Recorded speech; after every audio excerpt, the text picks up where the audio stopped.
Doctor, I want you to look up my butt or my mouth. Hit the subscribe button. I feel like Mike is for like 8-year-olds playing baseball. Don't you? Michael is like, you know, a comedian telling dick jokes. Yeah. I had a kid, way more sophisticated. Yeah. I had a kid when I was in high school, and I forget all his names at this point, but his name was like, I guess I'm not gonna say it, but whatever. He had like 7 names, and I was like, what the fuck is that all about? And he was like, basically his parents gave him a name to fit whatever career he'd end up in. Right. Like he had one, like he's like, in case I become a senator. It's like, your parents give you a middle name in case you become a senator. That's can actually use that one. I'm totally against it, but it's kind of smart. There's a lot of examples of athletes. Yeah. Like Usain Bolt is the first one that comes to mind. There's a lot of wide receivers with hands. Yeah. You know, I always wondered, like, those are obviously family names, but what if I called my daughter U.S. Open champion? See, here's the thing. Here's the problem, though. You either like speak it into existence, or you give them like this burden that they can't live up to, and you ruin their life. So, you know, I'm gonna name my kid like, you know, like minimum wage factory worker, and there's gonna be no expectations for you, man. I had two kids, and these kids, I always say their full names because we were like children. But I had 2 kids growing up, like I played against in sports. One was in hockey, one was in baseball, and they had 2 of the sickest athlete names of all time. I don't know what either of them do now, but it was they're probably just fucking regular dudes. Gibby Quick. Oh yeah, Gibby Quick was a hockey. Oh, that's a good one. Sick name. And then Blake Youngblood was a pitcher. Youngblood was the pitcher. Yeah, because I mean, do you remember the hockey movie Youngblood? Do I remember the hockey movie? I feel like of all the buildings in New York City, this building knows the movie. Yeah, dude, I used to play for Scotty McPherson, who was the skater for Rob Lowe. So like when they did like the hockey scenes, did you expect us to know that? When you said Scotty McPherson, we're gonna everybody knows the skater for Rob Lowe. Oh, I'm so impressed that you used to work with Scotty McPherson. I didn't work with him. The stunt skater. I played for him when I was like 12, and as like a 12-year-old, that was like, I was like, I am playing for a Hollywood celebrity. This is crazy. Hey, Scotty McPherson's a good one too.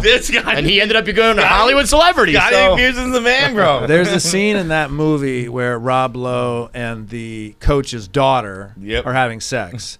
And I don't know how old I was, 10, 11, 12, whatever it was. We had it on VHS at the Costa family house. Are you Canadian? I'm not. I'm from Michigan. Okay. Close enough. Canadian light. And any young man will understand this situation.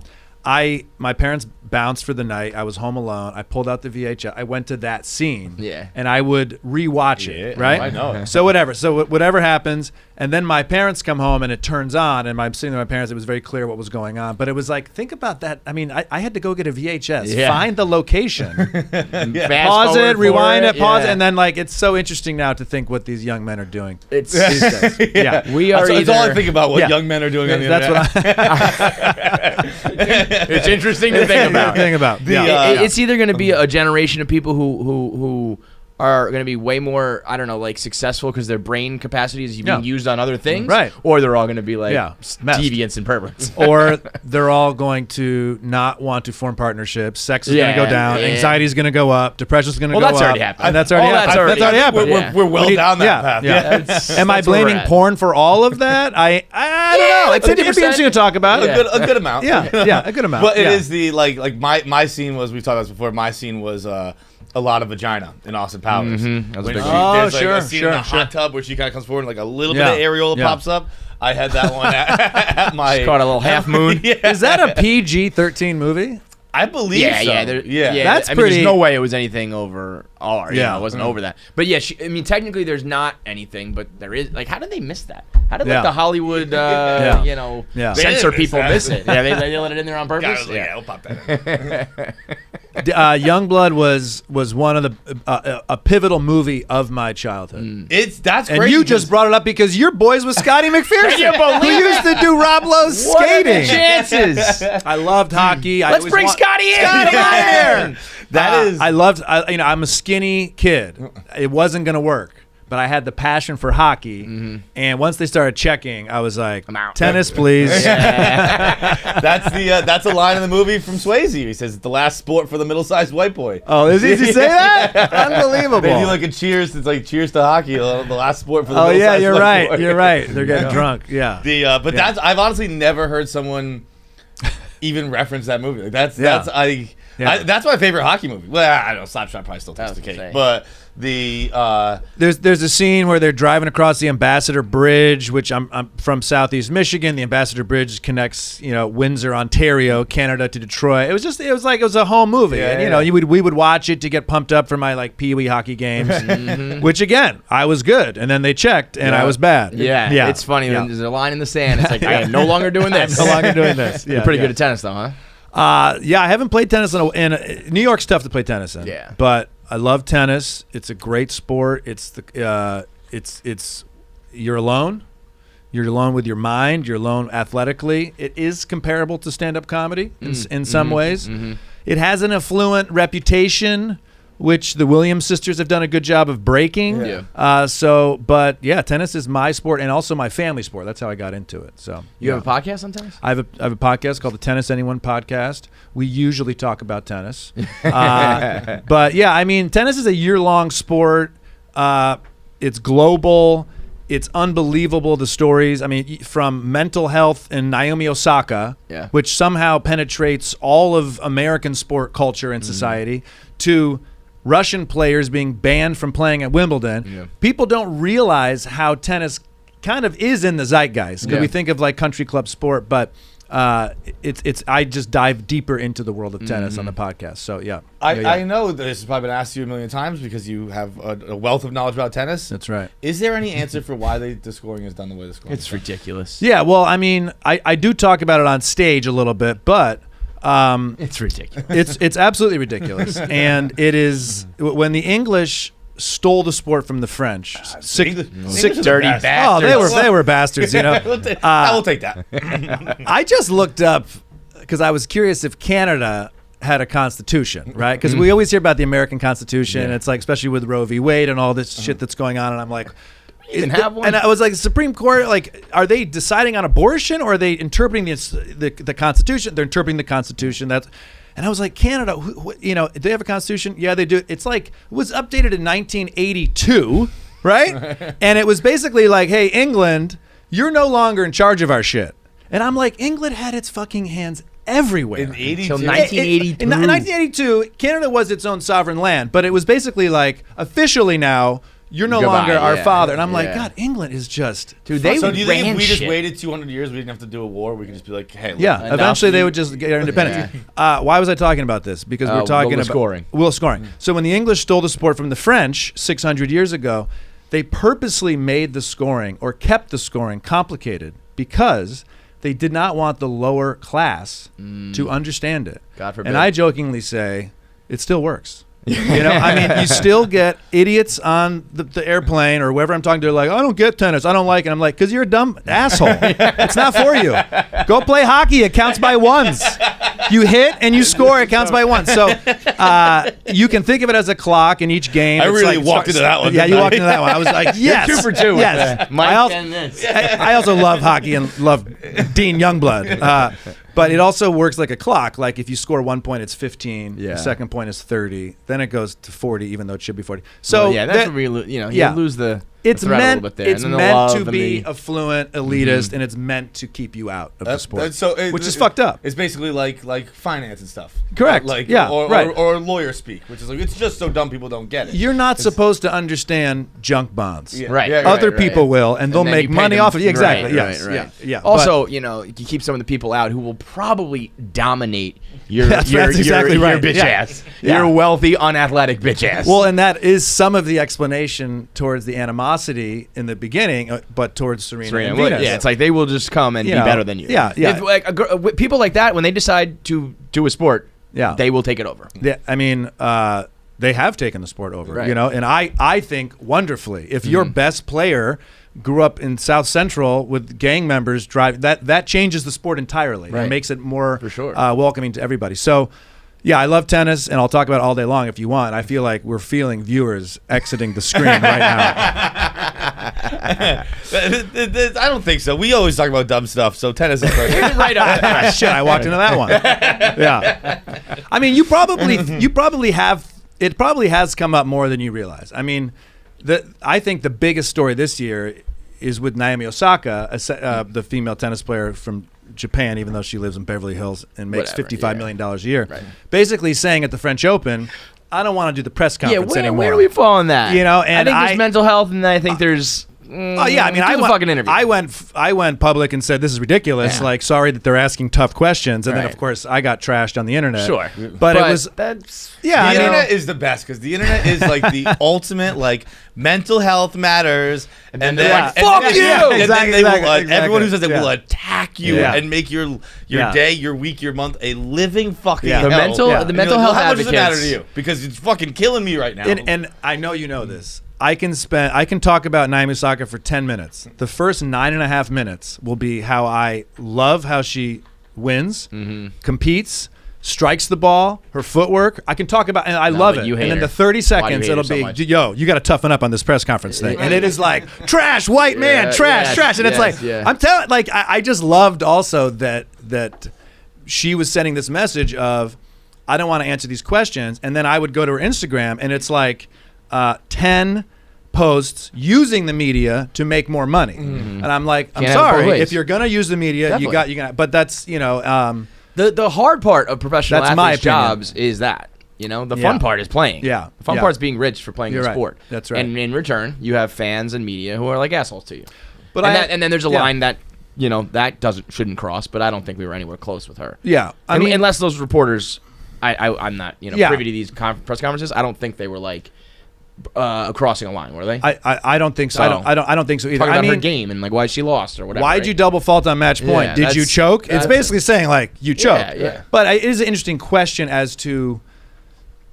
I feel like that's okay for the reporter, but is that too far? I don't think so. But why is the athlete required to talk to a bunch of nerds with laptops in front of them after the game? Yeah, because there's a big industry that props up a lot of people with money. Because of money and the sport needs that exposure. But also, you're going to get the salary you get because of the ticket prices and TV deals because everybody knows about it because they read and watch and consume. But so it all feeds sit the there. beast. Like, you don't have to take it. We can be like, fuck you guys. Do the Marshawn Lynch, that'll be an interesting press conference. Well, but you get fined and like with 20 grand. Right, but I'm saying like the athletes that are big enough and make enough money.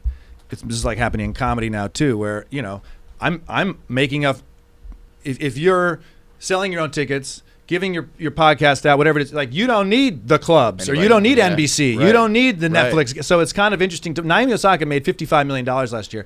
She is probably thinking, why am I answering this idiot's question about the French Open when like I don't need your fucking money? Well, you know what? I also don't mind being like I don't want to fucking do this. That's cool, but I think it was a lot of like victim mentality. Oh, for sure. If you just get up there and you're like, I don't fucking like you, and I'm not gonna answer your question. All more power to you. And there are, but the like, what was me is where I'm like, people were not feeling that vibe, myself included, and I tried to explain it in the softest way possible, which was dumb. I almost just should have gone like super hard. Yeah. Get your money's worth. Well, that's what the problem is with like everything. It is.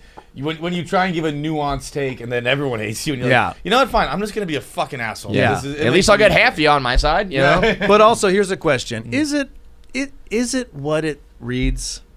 You know, is it, I'm getting the tweets, but then I'm like, I don't think this is public opinion. I think this is faux outrage, also, whatever it is. Even if it is, if you just put your phone away. That's true. Go back to your life. That's true. Nothing happens. Everything's good.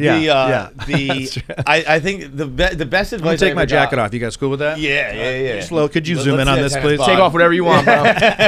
we can take our clothes off right now. Don't give a shit, man. Does he work here, or is he just checking his emails and stuff? We're still not sure. Someone said, like, I forget, I honestly forget if it was someone just said it to me or if I heard it somewhere, but someone was like, remember when you're checking Yelp, every Yelp review ever written was by someone who would write a Yelp review. Yeah. And that's what I think the type of people who do those things. I'm like, that's the kind of, because no one who's like, it's you'll when you have a negative experience, you're much more likely to mention it and talk about it. If you're like, that was great, I got no complaints. Right. You don't feel the need to tell everyone. Be like, hey, I completely agree with this. This is really smart. The people who agree and sign the forms to be on a reality TV show are so that you've already disqualified yourself as a member of as a contributing solid foundational member of society, right? So I get watching other people's trauma or whatever the fuck those things are, those Love is Blind ones or all the shit my wife makes me watch. But it's makes you watch. Exactly. But it's like when they agree to the terms of this show, you're already not a person I want to hang out with. You have to change your mindset on them and completely. Yeah. Like you are now this like clown of a person. You have to dehumanize them. You have to and then they come out you're acting now like they're a human. Vehicle for entertainment. You have no emotions or feelings anymore. I just care about hating or loving you, one or the other. But you know what is funny? I feel like we actually are at a time where people do agree now. I think that's like kind of what goes on politically, and I think that's where people gain a lot of steam. Explain what you mean. Like I think usually people hate. But I think now, if someone's in agreement with you, they're like, right on, brother. Like, I'm with this guy, and that's how you can all of a sudden, like we always say, if we just decided tomorrow to be two white guys who were like, we love guns and the amendments and fuck abortion and blah blah blah, we would probably make a lot more money and have a lot more downloads, and because people are like, I'm looking for the people who I agree with now, and it's like, well.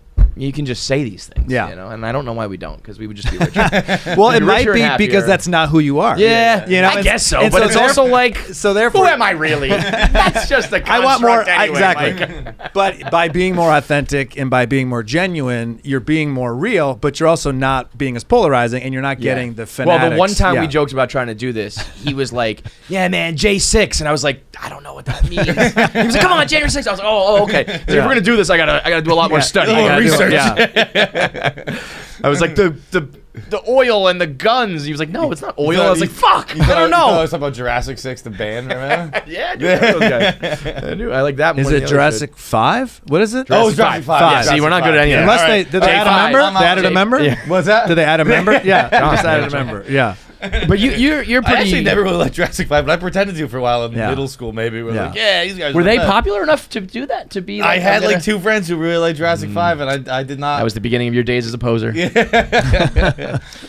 You're well versed enough though in the happenings of the world, right? I mean, you got to be for your job. I try to be. There's a wonderful app called NPR, which if you listen to their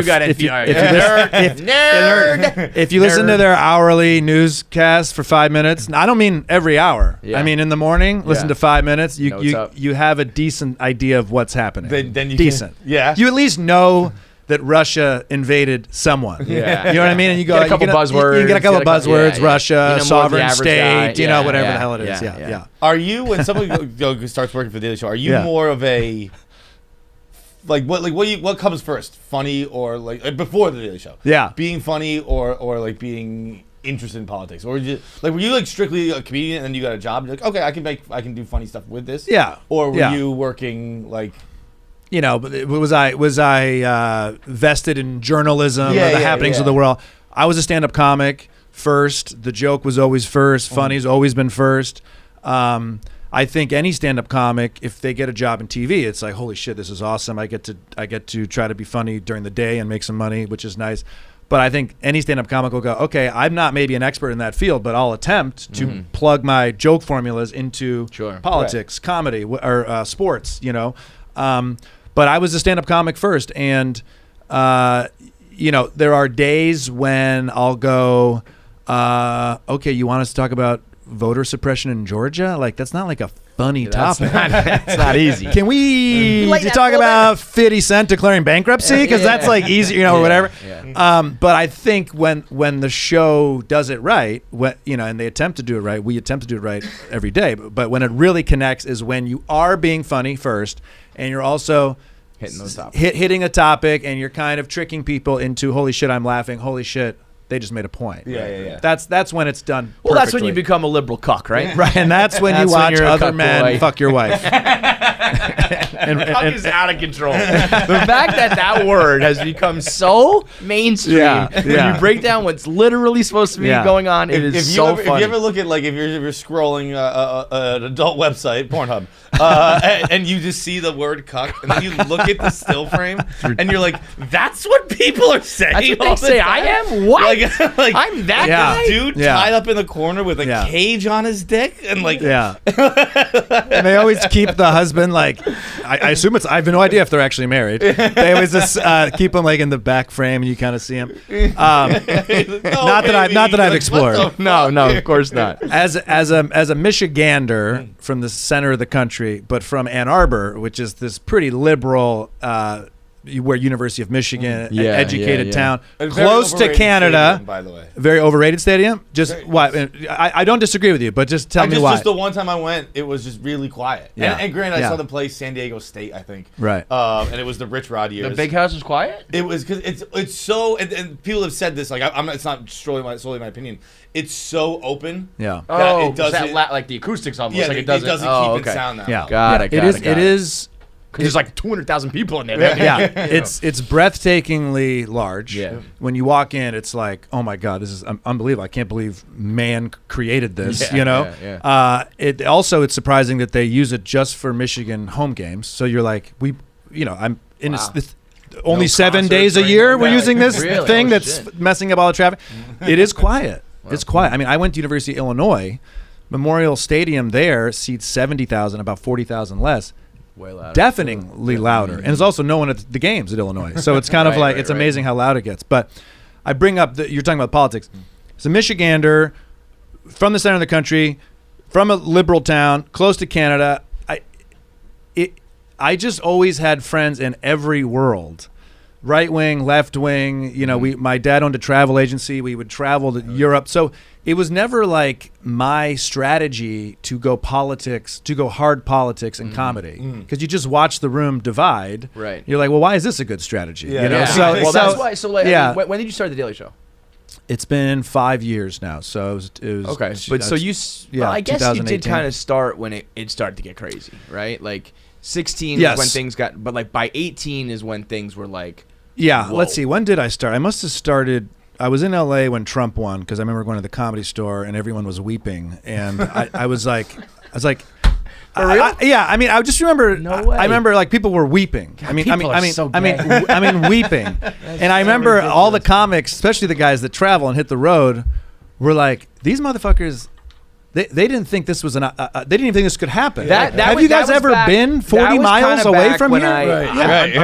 I'm not into it at all. But in the beginning, before shit got out of hand, I did get a kick out of that, where it was like, you guys never believe, like, you don't understand anything. No. You never thought this could happen, and you got your ass kicked, and you were like, holy shit. Yeah. And that was like satisfying for like a second. Then it was like, okay, wait a minute. Yeah. Whoa. Yeah. But yeah, I mean that it's crazy. As a comic who hits the road, I pride myself on trying to understand and know different types of people and having to make them laugh, and you hang with them, whatever. And I remember flying to Erie, Pennsylvania the next day. And there was like all these women for Trump at my comedy show doing a fundraiser. And I'm like, whoa, yesterday I was at the Comedy Store. Everyone's weeping in the corners. Yeah. So crazy. That's America's big. Yeah, man. America's big. It's vast. Way too big. Divide it into 12 different countries, please. I say it every time, man. Northeast, like Southeast, middle. Once the weather completely changes, it's a new country. Yeah, I like that. Yeah. Time zones and weather. Like, there's no way what I care about, someone in the middle of the country is going to care about. And we shouldn't. Why would we? And so we end up electing. Our weather's different. Yeah. Well, it's like soil, like you grow what your regional soil, you eat what your regional soil can grow. Absolutely, man. So the fact that we elect a leader that's like just medium enough that everyone can kind of digest it. Fucked up a little bit. Like, it's let's get someone so everybody's a little pissed off. Yeah. It's like the internet, man. Yeah. It's like crazy. Yeah. I mean, if I was president, I'd be like, you want me to do what? How can I possibly do this? Get the fuck out of here, man. I'd have one of those administrations where nothing gets done. So what would the countries be? Like I always thought New York City would need to be its own country. I feel like the Northeast could handle it? Yeah, I would say like New York to Maine. Okay. Because I'll say that I do kind of. I'm from Massachusetts. Right. I do kind of treat that as its own country already. Oh yeah. Whenever one thing I was saying recently when there was I think Time Magazine put out a map of like here's what'll happen with abortion if Roe v. Wade does get overturned. And I had said like I thought it was only going to be a few states, countries, and then I saw that map and I was like, oh, it's everybody. Yeah. But then I get a little sense of personal pride when like the top right is like, oh, they're okay up there. Yeah. We're like those are my people, and we're all set. Yeah, we're good. Like Boston and New York might have a thing, but like for the most part, but you can still have a thing. You can still have a thing. I think this is a pretty good idea. That's actually, 5 of them. I would say so. The Northeast is good. Yeah. I think the Southeast probably goes a little too. I mean, Florida could be its own deal. Florida we should probably just eject. Yeah. While we're doing this, like Florida, Texas, recently? California, goodbye. I learned about Florida recently that they kind of shot them, and you guys probably both already know this, but they shot themselves in the foot with their public record. That's how Florida Man started. Yeah. That everything's on public. So we know all the. If I got arrested 3 times for fucking pool floats, guy keeps coming back. It would be I got arrested for indecent exposure. Do you know that guy? Who? There's this dude. But the public record thing is really interesting. Inflatable pool ramps. Okay. And when we is first that illegal? Apparently, I guess he's doing it in public. I mean, so it's like is that illegal? Lock me up then. Every year, not even maybe a few months, we would, because when we first started Barstool, we were only blogging, we were just writing. Right. And like, I felt like I was on Mallrats, that kid's back on the goddamn escalator. I was like, that guy is fucking the pool raft again. Yeah. I had to blog about it every couple, he's back and he's fucking that pool raft. But I guess it's because everything is out there all the time. It's just, so it would just be indecent exposure for me, whereas they get to tell the full story. There's a great Daily Show field piece on that where, really? And basically the theory is that every state is insane, has these same criminal acts, but you're just not aware of them because the public record in Florida. A lot of sense. You're telling me that like Mississippi's better than Florida. Right. Why? Yeah, exactly. So I would make Florida its own. Texas would probably need to be its own, or you divide Texas because it would be too powerful and too militarily strong to be its own. I almost do feel like they are divided in a sense, right? You're going to get some of the cities are very. The cities could ride with like the Northeast, and then there was you remember there was like a Twitter hypothetical where someone broke it down, and there was I don't know. How to I remember exactly. I think it was pretty close to that. California alone, you could do. I did a piece on this once where there was a man who was attempting to pass a bill in state of California that would divide California into 2 separate states, basically coastal and inland, because California has some Trump. It has some big Trump in the inland. So you would cut it this way. Yeah, it was cut like almost like the coast would look like Chile or something. Yeah. And it's also has a lot of, it grows whatever percentage of our country's agriculture, inland California. So. Are we stronger as a united front? We are when we can keep our shit together. Like from a global standpoint, when we can keep our shit together, a lot of money we're like China and Russia. We can be big and strong. But when we start pecking at each other, it's going to get interesting. Stick together. When the Kardashians want something together and they unite, it happens. It's when Khloe and Kim are fighting that there's problems. But that's why if I became president, I'd be like, I'm going to be a dictator because that's the only way we're going to get anything done here. So China and them are like, this is too big. We got to what I say goes, because if we leave it up to you, we'll be like America. It is a fucking wreck, man. Hawaii always makes me laugh too. Like what? Just chilling out Alaska? there. How? Like I know those are crazy. It's so nuts, and then somehow Puerto Rico is a thing also. I still will never understand that. What are the U.S. Virgin Islands? I don't know. Yeah. I'm asking you, and clearly I know more about this than you guys do. You don't know. All I know is that was the most demeaning clearly ever. I'll have you know I was supposed to be an intern of the Daily Show, sir. Has anybody on the show ever even said U.S. Virgin Islands? Yeah, I've been twice. You've been twice. What the hell is it? I've been to St. Bart's and St. Thomas. It was on the Lolita Express. Okay. Actually, St. Bart's might be British. I forget. St. Thomas is definitely English. That was the most American thing you've done ever. No, but I remember I have a friend from the Virgin Islands, and she was like, she had a tweet where it's like, where's our hurricane relief? America. Right. And I was like, why would we give you hurricane relief? Yeah. It's like, because we're your property. That's like, you're our we are? What? It says U.S. in front of it, man. Yeah. Yeah, but that was. Do you? I mean, is there times where you're like sick of like how crazy politics has gotten? You want to just be able to like do jokes and not do the Daily Show? Yeah, for sure. And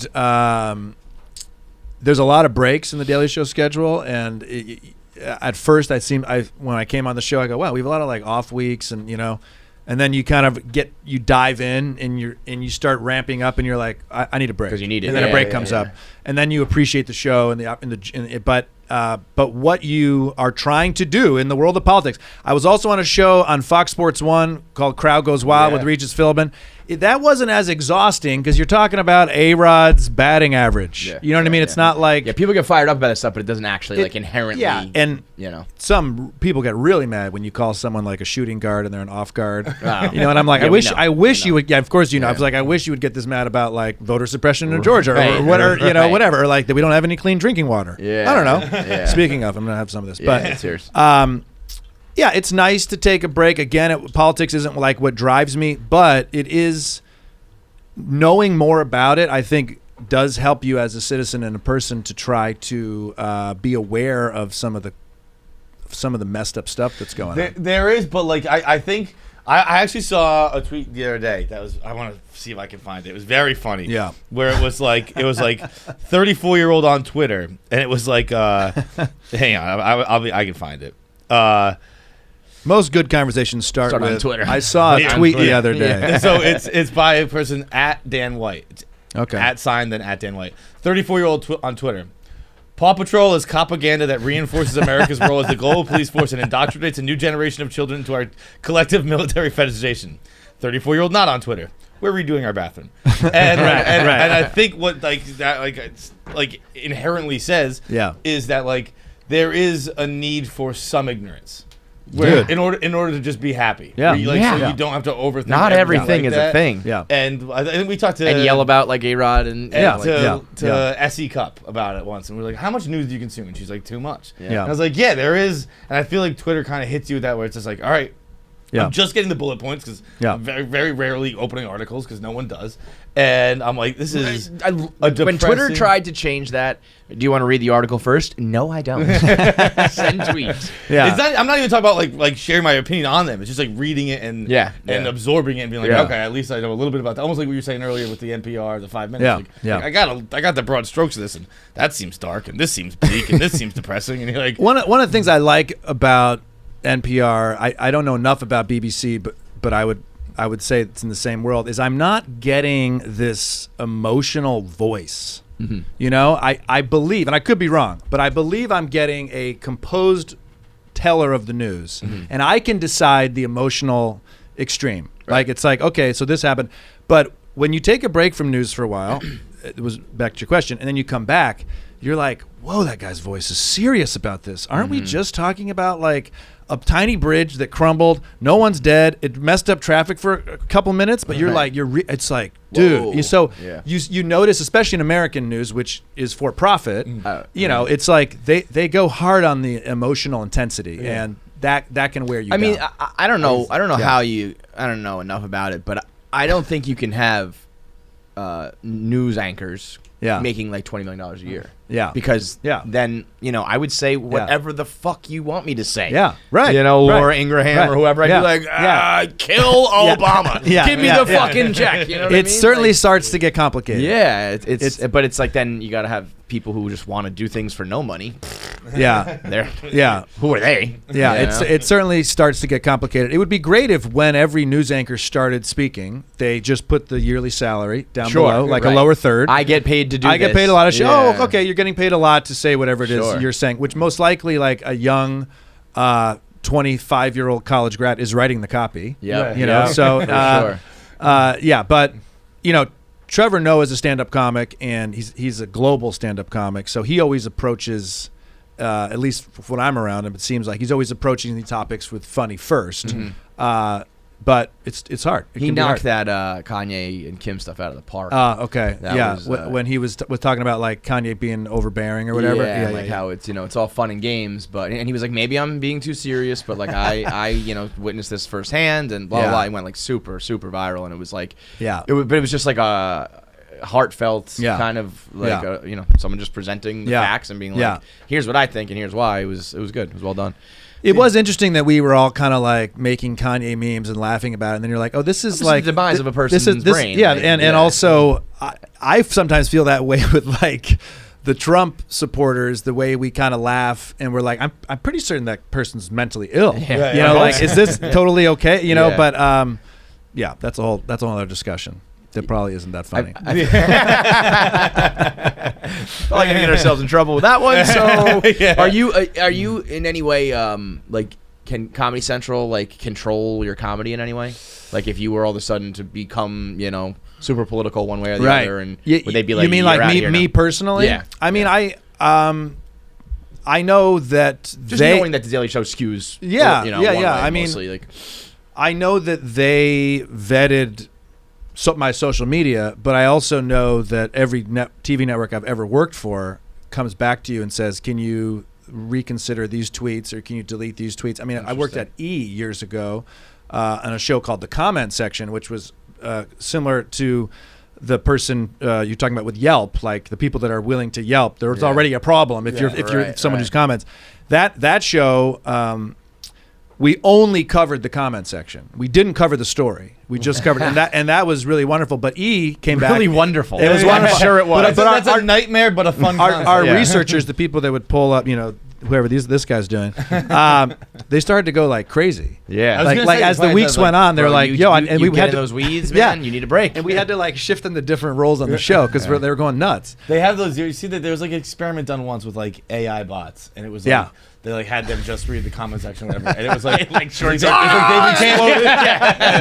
was like they had to stop it. I think. They were like, all right, the robots are going too mentally ill. I want to like write a book on it. It's like, we are not programmed to take this much in and put this much out. It used to be like 4 people on the whole planet. Your wife, your kids, and like one of your parents, and that's it. And now it's like, I talk to several 100,000 people a day, an hour. It's too many. Like, it's just not the way. I remember E! asked me. It was in the contract that the lawyer voided this part of it, and he said they had asked me to declare that I had never had sex on tape. Okay, and we were like laughing. We're like, your greatest star on E!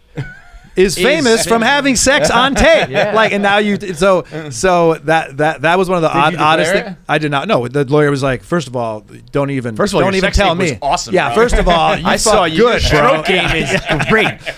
But to answer your question, never have I felt like Comedy Central. I'm their employee, but I did a stand-up special with them. It's on Paramount Plus now. I mean, they have never, ever censored or said, "Can you lay off the ever?" Even when I did Live at Gotham 20 years ago, and Jeff Ross was the host, and I was doing 5 minutes, and I had 2 minutes of comedy. They've just always to their credit, they have always been friendly to the stand-up comedy first. Yeah. Well, now, I mean, they should. Yeah, they should Comedy be. Central. It's it's what they're selling. Right. It's comedy. Right, So sure. now there's a legal department that every script goes to. And I remember I still have the email from S&P for my special that was like, this performer says fuck 19 times at minute 7. And I like printed it, and it's up in my office, But it's like someone has to watch this stuff for us. Yeah. Oh, exactly right. But no, they are not. They've never said like, hey, you need to talk about this or whatever. Cool. Yeah. Good to know, man. So. And then, what about your tennis podcast? I'm sure they're very scared of that. They're like, listen, we got to stop this tennis I would talk. love It's to too know dangerous. if anybody at Comedy Central is even listen to my tennis podcast. Yeah, which is fun because I don't know if I would be able from the contract. I don't know if I'd be able to launch a political podcast. I don't know. I don't want to. I like talking about tennis. For sure not. It's fun talking about like. That's what's cool. I mean, like podcasting has become such an industry. Yeah, and people are like, I need to talk about what can get me the biggest audience or the most money or whatever. But at its core, it used to just be like people talking about what they like the most. And that's when, you actually do your best podcast. It's true. Yeah. It's true. I didn't design the podcast to brand later into a thing. It's like I like talking about Novak Djokovic's open stance forehand. And also that the Australian government just locked him up because he won't get a vaccination or whatever. So I can't decide if I either think he's an enormous asshole or I'm like, this guy's fucking badass. He's both. He's absolutely both. I mean, he is. He doesn't give a fuck. He is both. I love him. I love the attitude. Awesome he's fucking awesome. Yeah. He's a kid who used to stop practice because he was practicing in Serbia during the Serbo-Croatian War, and they would have to stop practice and go hide in a bomb shelter while their fucking courts got bombed. Wow. I mean, doesn't that I'd kind of be like doesn't that give you some insight into like why he walks out there with a chip on his shoulder? Definitely. And also then there's Roger Federer, who grew up in Switzerland. Doesn't it give you some insight into he cross country skied all winter? That's what I love about the sport. Tennis. Both of them are so good. So good, so different. Exactly. And then there's Rafael Nadal, who literally plays tennis like he's a Spaniard fighting a bull. I mean, his logo is the bull. It's that's what I love about tennis in particular. It's so global.